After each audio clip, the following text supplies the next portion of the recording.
maisha yangu na kwenye maisha ya huduma hii. Namshukuru babangu Mchungaji Victor Shangoma pia na viongozi wote kwa kuendelea kutufundisha na kutulea zaidi katika imani. Mimi nimekuja mahali hapa kumrudishia Mungu tukufu. Ilikuwa juzi nikapigiwa simu, nilikuwa kwenye kazi. Nikapigiwa simu kwa mmoja hapa nyumbani. Sasa mimi kwa sababu nilijua yule ambaye anapigia simu anataka nipe kazi ya kufanya. Kwa hiyo nasema nakuja sasa hivi.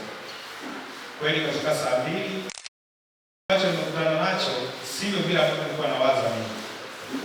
Akaniambia, akasema naomba nielekeze kitu kimoja hapa. Yeye ni Muislamu ndio kabisa. Akasema twende, nimekuita mtumishi wa Mungu, kuna jambo linanisumbua, nimezunguka sana. Alafu sielewi nitokee wapi. Mke wangu ana mimba, lakini wiki zimepita, muda wa kujifungua umefika, lakini hajajifungua na wiki zinaendelea kukata, tunahangaika huku na huku. Hatuelewi, daktari anatuambia nenda sehemu fulani, lakini nimekuita nimeona ni vyema kabisa mtumishi ufanye hata maombi, kwa sababu namwamini Mungu ambaye anamtumikia. Na huyo kwa wakati tunawachezaga na mpira pale uwanjani, ameanzisha kabisa kabla hatujaanza mpira. Ananiambia mtumishi wa Mungu omba kwanza. Tunaomba pale sasa, kumbe sikujua yeye kile kitu ambacho nikaanzisha pale ana imani gani. Sasa juzi ndo nimeenda kwa nyumba yake kweli wakali. Nilipoingia pale akanieleza na baba yetu ametambulisha, akasema hii mbona ni kama changamoto kubwa, lakini nikawaza nipigie simu kaka, haki mambo ya mimba tena ni jambo kubwa. Nasema nipigie simu, lakini nikakumbuka maneno kwamba wewe ukienda mahali popote kwanza ujue kama Yesu yupo. Kwa hiyo cha kuomba omba tu, weka mkono, alafu kisha weka mkono, tayari ndio mtu anapata uponyaji. Kwa hiyo ile neno lilipokuja kwenye moyo wangu na kwenye akili yangu, nikashangaa nimepata ujasiri kwamba sasa hapa Baba kama ameniruhusu kufanya, nitaenda kufanya kama vile anavyofanyia wengine. Kwa hiyo nimeingia pale, akanieleza, nikamuuliza mama vipi, akasema kweli pamoja uchungu unakuja lakini unapotea. Madaktari hawezi kunifanya chochote, tumezunguka sana. Mimi pale nikafanya uwaga, mimi nikienda kumwombea mtu nafanyaga vile anavyofanya baba. Hata kinipigia simu nafanya vile kama ni kama toa pumzi. Kwa hiyo mtu lazima nimtoe pumzi baba yake, naanza kuleta lazima tu hiyo. Kwa hiyo tunashaka bwana wengine wanatuombea, hazuni toa pumzi. Mimi nasema yaani hapa utii kama upo kwa daktari. Anasema vua, unavua. Anasema fanya hivi. Na mimi hapa nikiingia simu sasa achana. Unaangalia kwa mambo hiyo na hema tutii. Sasa wakaniangalia mle Waislamu wamekaa kaswali kama kwa Zakayo. Sasa nikashangaa ameingia watu mle. Sema hiyo ndio cha muhimu sana mtumishi. Nikasema sasa mama naenda kukuombea. Unachama alafu naanza kutoa pumzi.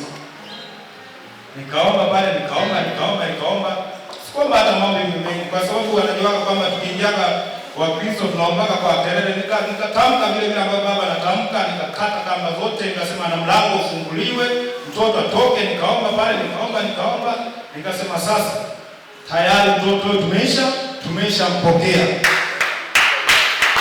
kwa imani. Nikasema tayari tumeshampokea, huyu mtoto ni wa kwetu sasa.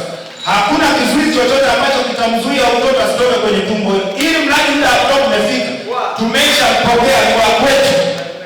Wakatoka pale Waislamu tukasema kweli asante sana. Sasa wakati naomba nikakiombea na kitongoji kile kwenye maombi, kumbe amesikia mmoja akasema na kwenye mji wetu kuna changamoto, wanataka watuvamie tukomolewe nyumba. Nikasema sasa nashika na udongo huu, hakuna wa kukomolea nyumba hapa, hakuna yeyote ambaye atakomolea nyumba.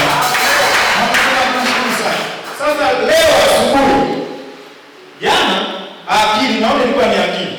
Nikasema mpigie simu, muulize unaendeleaje. Roho Mtakatifu akanikataza akasema akitenda Yesu yeye atakupigia simu, atasema tayari nashukuru Mungu kitu kimetokea.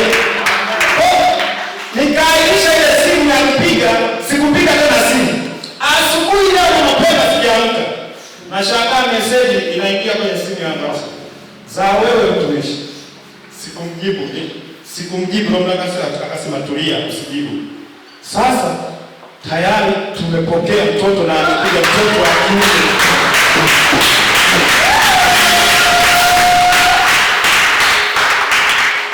Na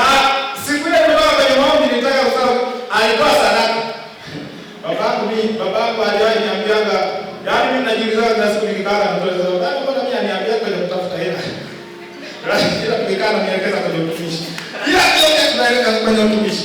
Sasa najiuliza, huyu baba ananiambia mbona kwenye kusikiliza, yaani ananiuliza sana kwenye mambo ya kutafuta hela. Kwenye utumishi wanasema kila kitu chako twende kipo huko.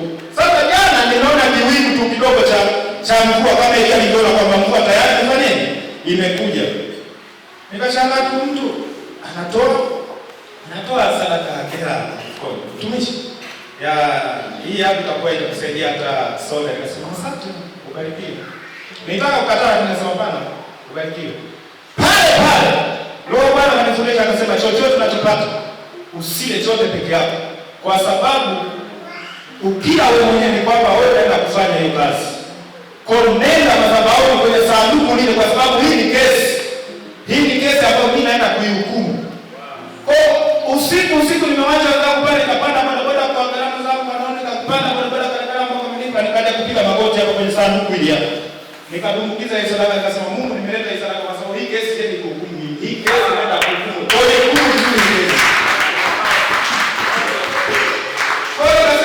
sanduku hili usione la kawaida hii hapa.